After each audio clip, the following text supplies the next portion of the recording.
you can live a responsibility-free life, and maybe one of impulsive pleasure-seeking, but a responsibility-free life, but the price you pay is that it doesn't get to be meaningful.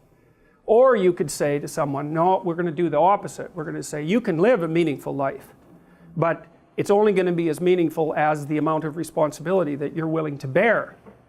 And then you might say, well, what would people choose? Because everybody also always makes noises about wanting to have a meaningful life. But if the price you pay for that is the adoption of responsibility, then it's not so obvious that people would choose meaning over, over pointless pursuits if the benefit they got for choosing the pointless pursuits was that they really didn't have to care about anything they ever did, right? There's no responsibility. For my entire life, I haven't drank alcohol. And since I've gotten to Italy, I'm in Italy right now, I decided I'd try it. I'm 21, not that it matters here. So I tried it, and it took about 3 weeks. And just the other day, I realized, regardless of the fact that alcoholism is in my genes, I don't think it was particularly affecting me too badly at this point. But I was sitting down. I had a few drinks that night. I was smoking a cigar, and I watched this Jordan Peterson video. And it was saying, the title of it was, "Why Do People Drink?" I think the top comment is, "Upvote this if you're drunk right now." So I watched it, and essentially I just kind of had this realization that I already really knew, is that what he says is the only reason to drink is to kind of advert responsibility. That's what these drugs kind of do. That's what these pleasure releases do. It's advertation of responsibility. I'm not saying it can't be done in a healthy way. But in the end, I thought about it, and I said, I put down all the reasons that, I didn't want to drink alcohol, right? And there was not really any that were for why I did. So I said, well, why am I doing this? Just because people do, and just because it's something to do? Because it's just going to cost money, and it's just going to be something that could develop into an issue, right? And so I said, I'll throw it out the door, and I'll throw out nicotine out the door too.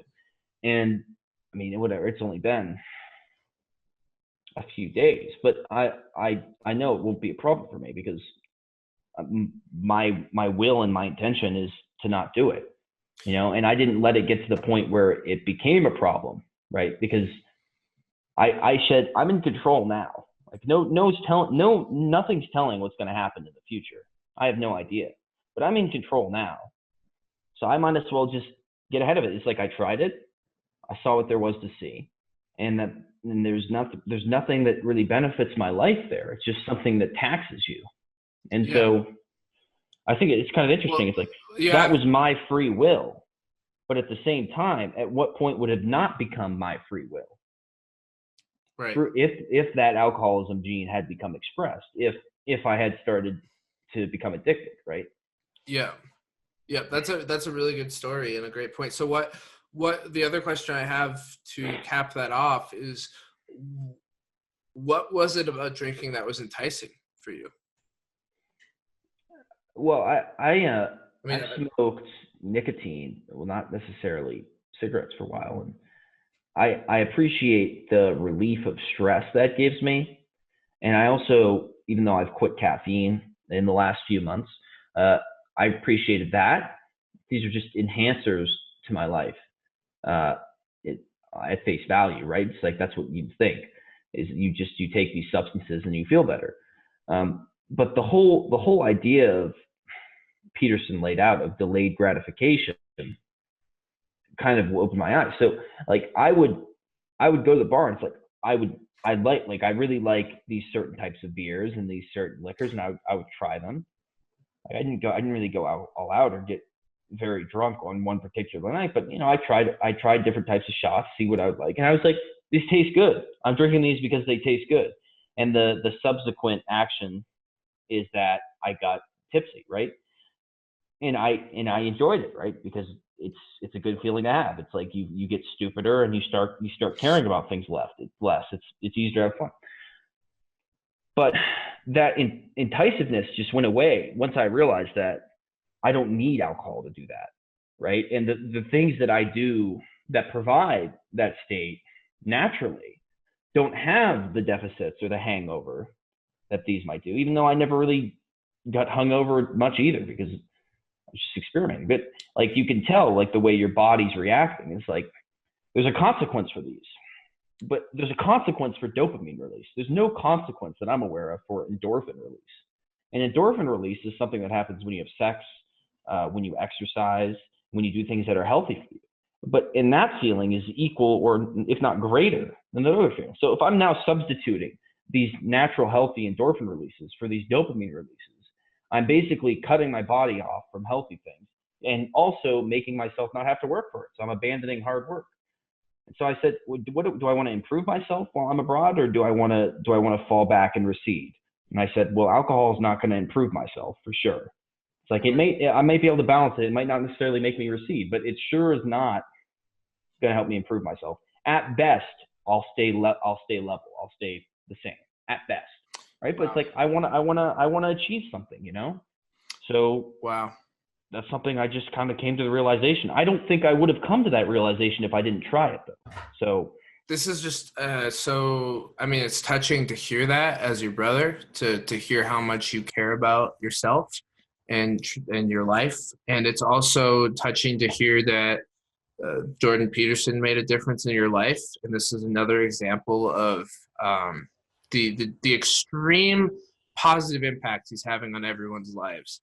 And it kind of makes me sick sometimes thinking about how that's being misconstrued as hate or as violence or power struggling or whatever. So good for you, man. And at your age, at 21 years old, to take yourself that goddamn seriously is a real accomplishment. So good for you for thinking along those lines. And just remember, it's not going to be perfect and you're going to make mistakes, but as long as you keep thinking in that way, you're going to make a hell of a dent and you're going to have a hell of a life.